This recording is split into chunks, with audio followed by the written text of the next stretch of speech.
Olá, boa tarde pessoal, tudo bem? Obrigado pela presença, bem-vindos à sala de conteúdo IntelliPost. A gente está fazendo uma série de conversas aqui, talks sobre tecnologia para uma entrega perfeita. Antes de começar, eu gostaria de dar um recado. A gente vai fazer um sorteio com um curso da Acon, 100% de desconto de Commerce Management. Então, por favor, fiquem até o fim, após o talk com eles aqui, a gente vai fazer esse sorteio. Vamos lá.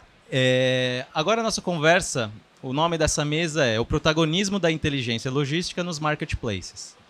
Então a gente tem como objetivo aqui fazer uma discussão sobre as tendências, desafios e oportunidades que aguardam o cenário dos marketplaces no Brasil.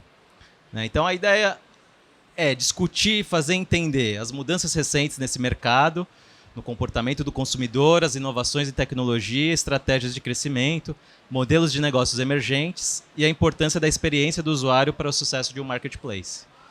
Para essa conversa, então, tenho aqui ao meu lado o Júlio Manzano, Head de Logística da Shein, e o Luiz Ribeiro, VP de Vendas do Grupo IntelliPost. Obrigado pela presença, bem-vindos.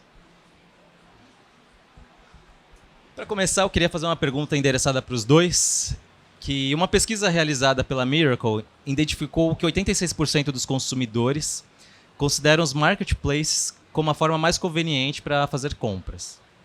Não à toa, grandes players do setor têm se destacado pelas estratégias focadas em inteligência logística para atender essa demanda.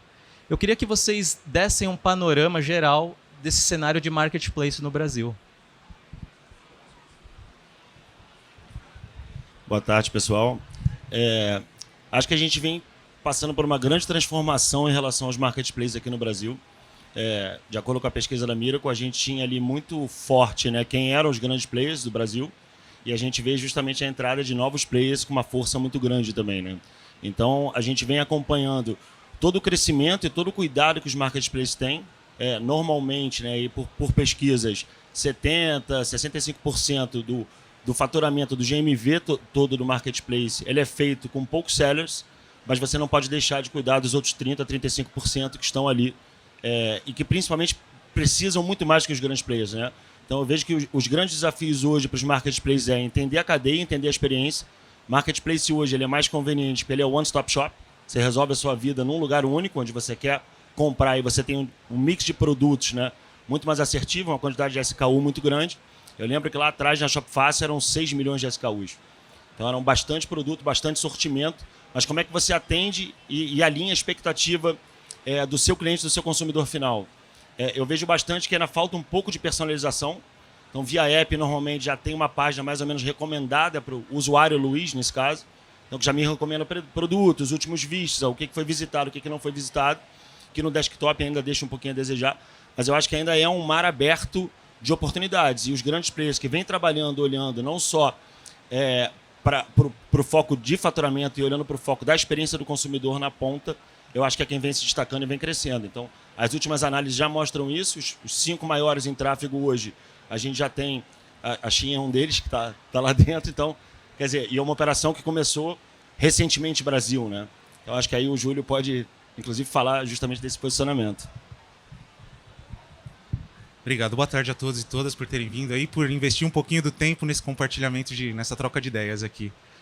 Quando a gente pensa, por exemplo, na conexão dos marketplaces, todos esses novos entrantes, os que já estavam aqui há algum tempo, obviamente a diferenciação logística é a chave para fazer as coisas acontecerem e gerar compras recorrentes. Não se trata somente de gerar uma única experiência. Se trata de fazer com que um consumidor seja recorrentemente um usuário dentro das nossas plataformas. E tudo isso está conectado com experiência. Gerar experiências positivas, como diz o tema da nossa conversa aqui, está ligado com inteligência dentro de logística. Mas inteligência em logística não é só conectar tecnologia, não é sobre isso. Tecnologia é uma alavanca para a gente conseguir ter inteligente. Inteligência em logística é a gente conseguir maximizar o uso dos recursos de todos os equipamentos que a gente tem em toda a nossa operação, em toda a nossa cadeia. Quando a gente conseguir fazer isso, e em paralelo a gente vai trabalhar no tema de toda a experiência. Eles estão intrinsecamente conectados. Você não consegue gerar uma experiência positiva, considerando todos esses players, inclusive nós, se a gente não pensar de forma holística para a cadeia toda de logística, integrando o tema de consumir os recursos adequadamente. Os recursos são finitos no Brasil, principalmente quando a gente fala em logística, principalmente quando a gente fala em last mile. E entender o perfil de consumidor de forma antecipada, aí sim conectando com muita inteligência logística, entendendo desejos, entendendo as necessidades, entendendo onde esse público está, vai permitir que a gente consiga construir ferramentas, algoritmos, e aí sim usar a alavanca da tecnologia como chave para melhorar a experiência. Experiência essa que pode estar conectada com alertas, com equipamentos logísticos, com capacidades técnicas espalhadas no Brasil, com diferentes modelos de entrega, com previsão de desvios, de atraso, enfim. Há muito que se fazer, há muito que se pensar, e não diferentemente do mercado como um todo, a gente está olhando muito para o tema. Então, inteligência logística para a gente é chave dentro desse negócio, e a gente parte da premissa de utilizar de forma assertiva todos os recursos que a gente tem. Ou seja, é pensar e usar a tecnologia a favor do negócio e das experiências.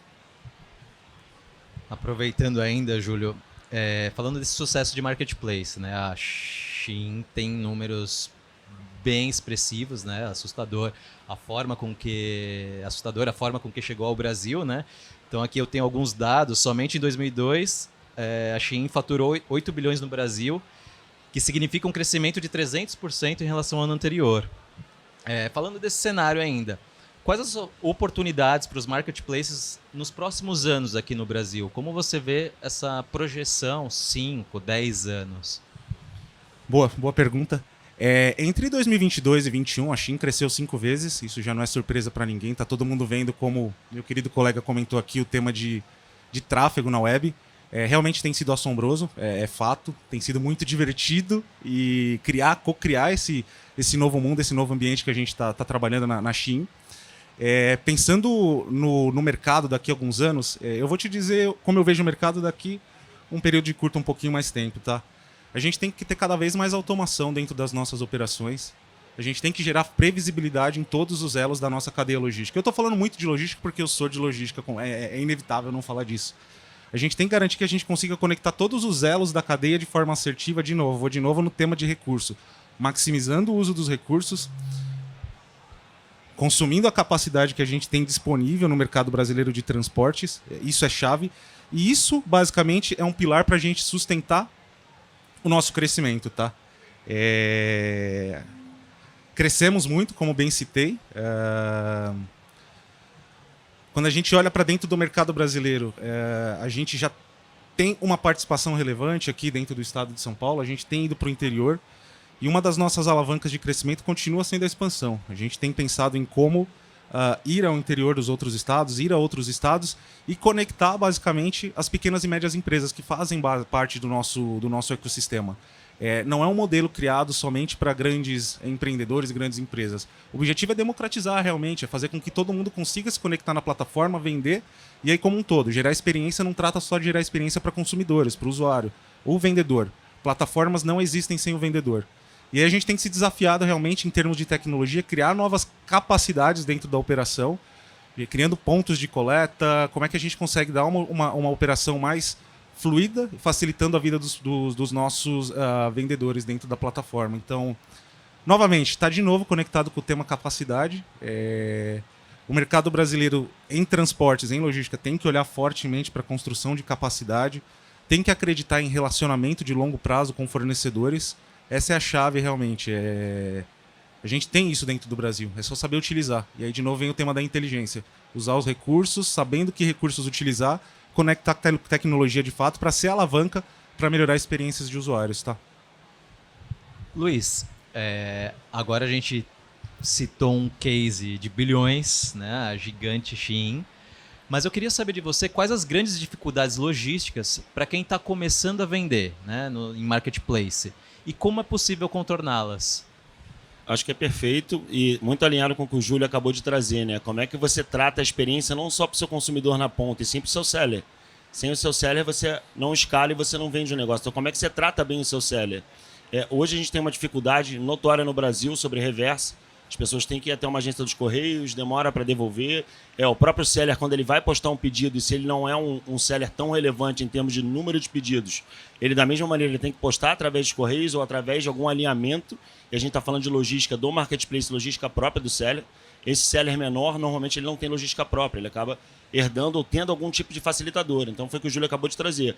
Pontos de coleta, como é que você facilita a vida desse seller para que ele consiga escalar o negócio dele e ele, em vez de fazer 1, 2 pedidos naquele dia, ele começa a fazer 5, 6, 10 no mês seguinte. Então tem todo um onboarding de seller, que é um dos casos que a Shein vem fazendo muito bem, assim como outros marketplaces, e de como você facilita essa experiência para o seller no final. Porque no final do dia ele te ajuda a vender, ele traz e você dá a vitrine para ele que ele venda o produto dele.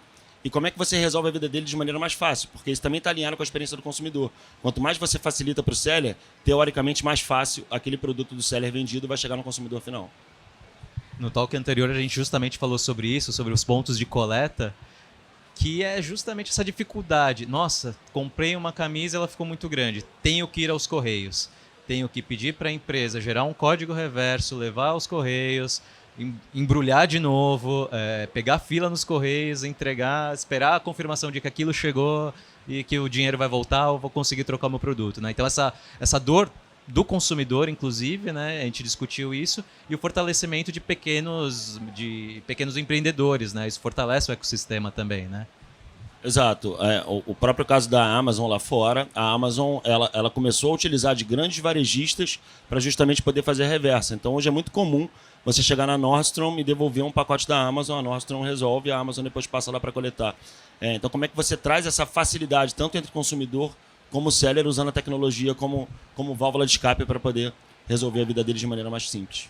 Sim. Uma das perguntas agora eu queria endereçar para os dois, né? Como aumentar a oferta de produtos e reduzir os problemas com a falta de estoque? E como aumentar também o valor agregado aos serviços prestados, levando em consideração frete, serviços de entregas e coletas, né, que a gente falou agora. Boa. Se a gente pensa em estoque, vocês devem saber que a cadeia de manufatura que a gente tem ela é bem enxuta. E, basicamente, a gente não tem estoque. E a gente produz em pequenos lotes para entender o comportamento e validar informações que foram obtidas justamente através de tecnologia. Então, a Shein trabalha fortemente para entender quais são os desejos de consumidores ao longo da sua trajetória, da sua jornada navegando online, enfim. E com base nisso a gente produz de forma muito assertiva lotes específicos. Quando esses lotes de fato são amplamente consumidos, a gente pensa em colocá-los novamente em produção. Então a gente consegue ser bem assertivo tendo um nível de estoque praticamente... É just in time a nossa produção. O que a gente vai vender, a gente produz de fato. E a gente trabalha fortemente para entender, antever quais serão as tendências do que produzir. É por isso que a gente consegue ser tão rápido e ter um assortimento diferenciado, servindo aí milhões de consumidores aqui dentro do Brasil. E aí, pensando em melhorar a experiência também, pegando o gancho no seller, a gente está falando bastante de seller, mas seller é parte-chave dentro dessa cadeia. Quando a gente olha, se a gente separar em dois nichos aqui de empresas transportadoras, a gente tem as empresas privadas e tem uma grande empresa pública. Eu acho que ambas conseguem ser bem competentes dentro do que elas se propõem. Uma grande empresa pública consegue gerar uma capilaridade muito grande dentro da malha, e isso fomenta as experiências de retorno, mas ao mesmo tempo também as empresas privadas têm investido em tecnologia, investido em lockers, investido em novas ferramentas para facilitar a vida e evitar que ocorram deslocamentos até pontos.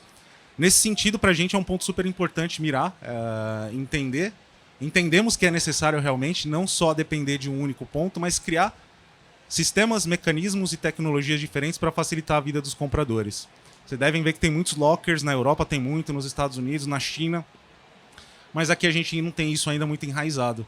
Se você olha para o modelo francês, os franceses vão muito focados em pontos de retira e de coleta. Se você vai um pouco mais para o leste europeu ou para a Ásia, eles têm enraizado ali muito a cultura do ponto, da máquina.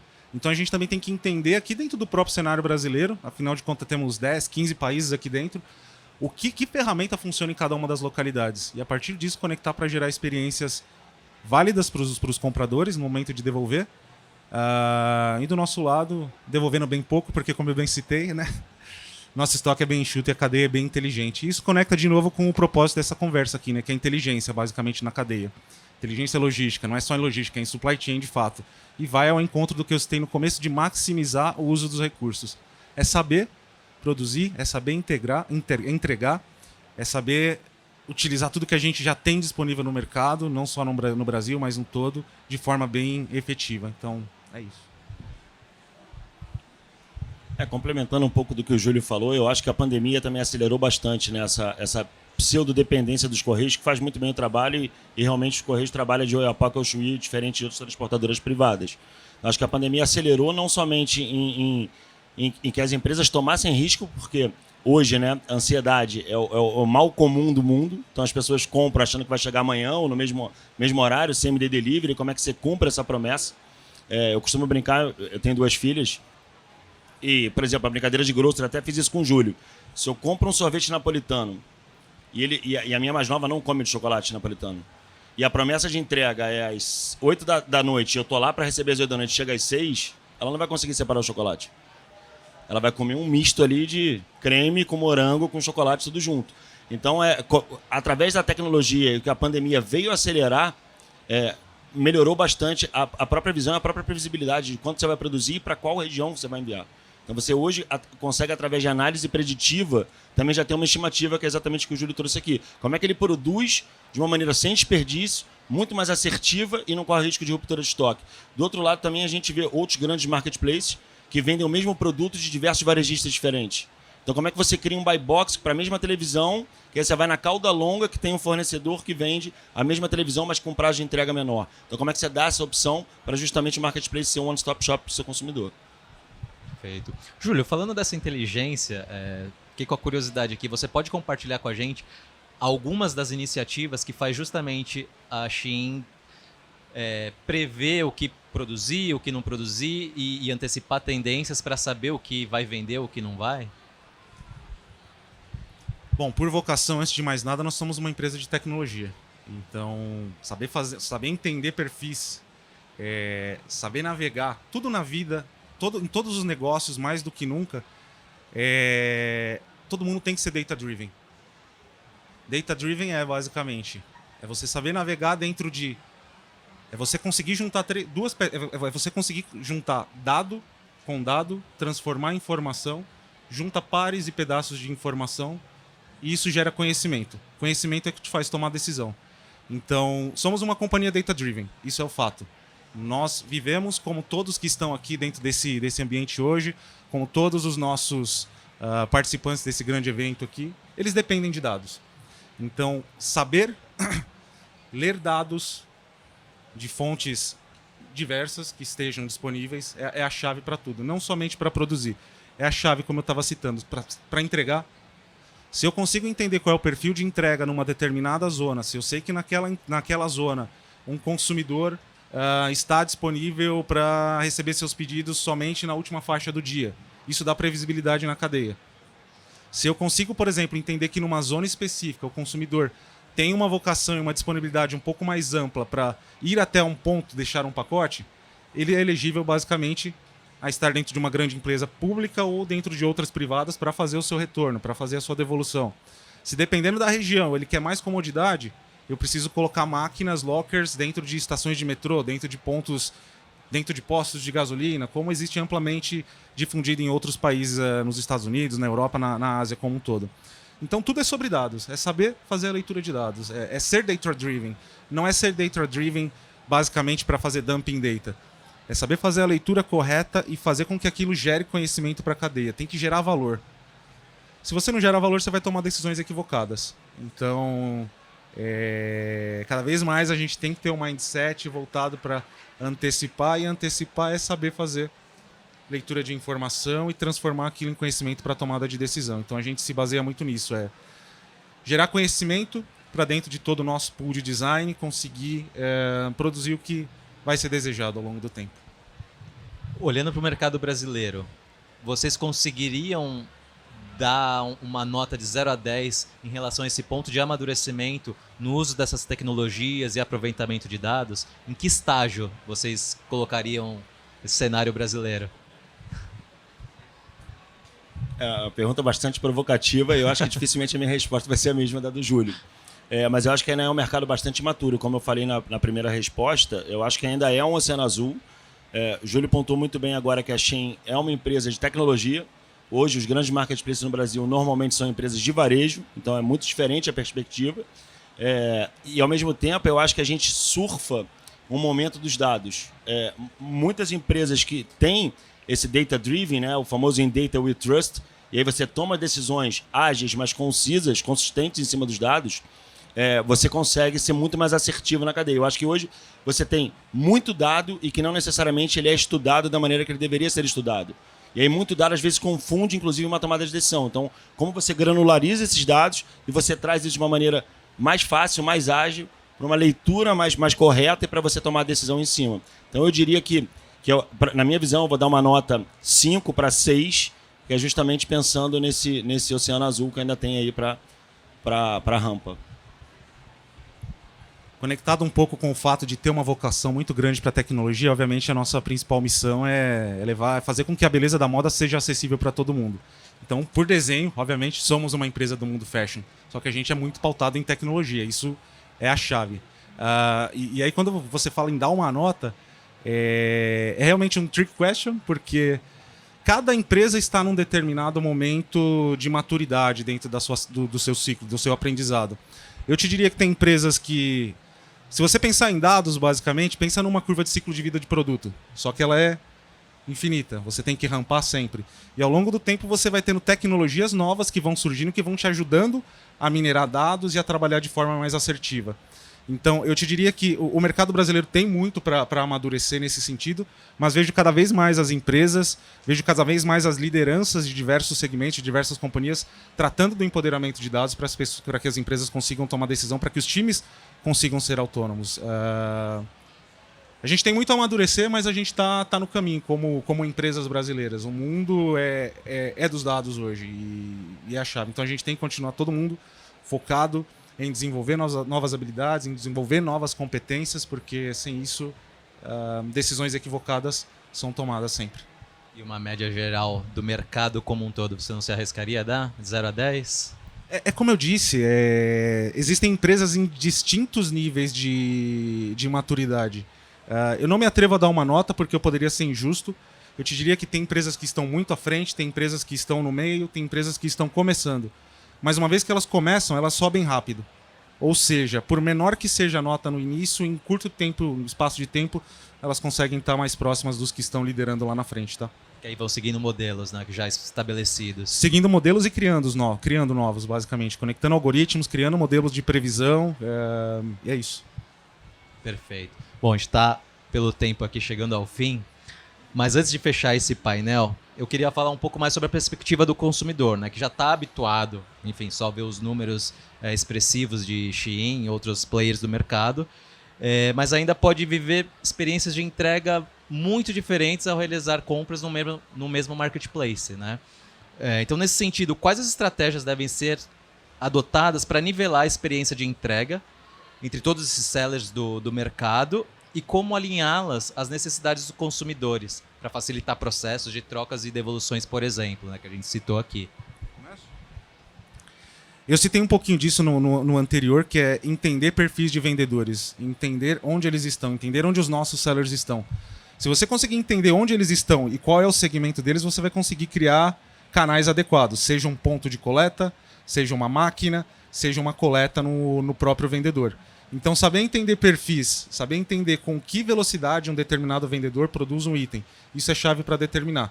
Entender se seus vendedores estão em clusters, isso também é um ponto-chave crucial, porque você consegue maximizar, de novo, o que eu citei lá no começo, uso de recursos. Inteligência em logística é sobre isso. Então, você precisa primeiro entender onde estão seus vendedores, quais são o sortimento de produtos que eles têm para movimentar. Com isso, você vai conseguir criar estratégias e canais diferentes. Como eu citei, eles vão conectados com pontos, com agências de envio, eles vão conectados com máquinas, ou eles vão conectados também com coletas nas próprias lojas. Não existe um grande segredo nisso, a não ser entender. E entender, de novo, está conectado com o tema de ser data-driven. É ter a base de dados e conseguir encontrar com assertividade seu centro de gravidade de operação. Encontrou seu centro de gravidade de operação em termos de volume, você consegue desenhar uma operação específica. Quando você vai para frente dos nossos compradores, tão importante quanto vendedores na plataforma, você tem que pensar em 3 pilares, basicamente, porque logística e e-commerce está focado em 3 pilares. É volume, é custo e é performance. Volume. Com volume você tem que construir capacidade. De novo, vai consumir os recursos de forma assertiva. Você tem que varrer os seus custos. Temos que ser profitable. As companhias têm que realmente... Elas têm um propósito, elas têm uma missão financeira. E em seguida você tem o tema da velocidade. Com velocidade de entrega você está muito conectado com promessas. Como é que eu consigo antever que numa determinada região o prazo de entrega que eu tenho hoje de 4 dias pode ser 5, tem que ser 5 ou tem que ser 4, ou tem que ser 3? Se você consegue antecipar esse tipo de informação, você consegue ser mais justo e fazer promessas mais adequadas para aquele determinado momento. Se você gera promessas adequadas e consegue cumprir, você gera basicamente um ponto de recorrência de compra. Eu sei que naquele marketplace, naquela loja específica, eu compro e eles realmente têm 95, 97, 98% de acuracidade em cima do que eles prometem. Você entra no loop, varre volume, melhora custo e entra num segundo momento. Se você tem volume, você consegue ter escala para montar operações diferentes. Se você monta operações diferentes, obviamente, com lastro, com volume, você vai acabar jogando seus tempos uma vez mais para baixo. Além disso, existem outros temas que estão totalmente conectados com a tecnologia. A gente tem que usar a tecnologia como alavanca para melhorar a experiência. Conseguir dizer para o consumidor quando você está indo fazer entrega é um ponto super importante. Estou a caminho da sua casa. Conseguir dar a flexibilidade para um usuário modificar o endereço de entrega dele também é chave, porque num determinado momento, numa determinada semana, ele está num ponto X, mas numa outra, sei lá, fui viajar, fui a negócios, estou num outro lugar, gostaria de receber num outro lugar. Esse é um ponto importante. E só para fechar o tema sobre a sua última parte da pergunta, que foi sobre as devoluções, né? Ter máquinas. É super importante ter máquinas. E mais do que isso, é importante ter uma rede de pontos que seja consistente. Seja ela com empresas públicas ou privadas. A gente tem que ter capilaridade, porque se eu vou à frente, eu tenho que voltar. Voltar é a parte mais complexa, a reversa realmente é uma parte complexa de toda a nossa operação. E contando com essa tríade de máquinas, empresa pública, empresas privadas, com seus pontos, eu tenho certeza que a gente vai conseguir gerar um mix de experiências positivas, de novo, pensando de forma holística e conectando o tema de inteligência, mapeando onde os nossos consumidores estão, por que eles devolvem. Com base nisso, você consegue planejar a tua cadeia logística de forma efetiva. Perfeito. Luiz? Corroborando um pouco, até pela aula que ele deu aqui para a gente agora, eu também falaria, além dos dados, do termômetro que é o saque em qualquer marketplace, né? Então o saque você consegue medir através do saque, as decisões estão sendo tomadas em cima dos dados de avanço de estoque, como o Júlio trouxe, para fazer uma promessa mais assertiva, você entregar no prazo, e também o saque dos sellers, que os sellers também eles têm a reclamação deles. Então, são alguns avanços que a gente vem acompanhando, além dos pontos. Como é que você faz coleta em seller? Por que você deve fazer uma coleta em seller para otimizar a vida daquele seller? Como é que você facilita a vida dele dentro de uma jornada de compra e você empodera ele dentro do seu marketplace? Cara, aqui você não é só mais um. Aqui você faz parte de um ecossistema que é super drivado à experiência do consumidor, e eu vou te dar a mesma experiência que eu quero que o meu consumidor tenha. Então, acho que o saque é um grande termômetro como ferramenta, além dos dados das decisões, para justamente medir se as decisões tomadas foram assertivas ou não foram assertivas, e principalmente, se você tomar uma decisão errada, cara, você dá um rollback rápido e consertar. Eu acho que esse é um ponto bem legal. Perfeito. Bom, gostaria de agradecer a todos. Júlio, Luiz, obrigado pela presença e pelos tópicos muito importantes aqui para esse mercado. Palmas para eles, por favor.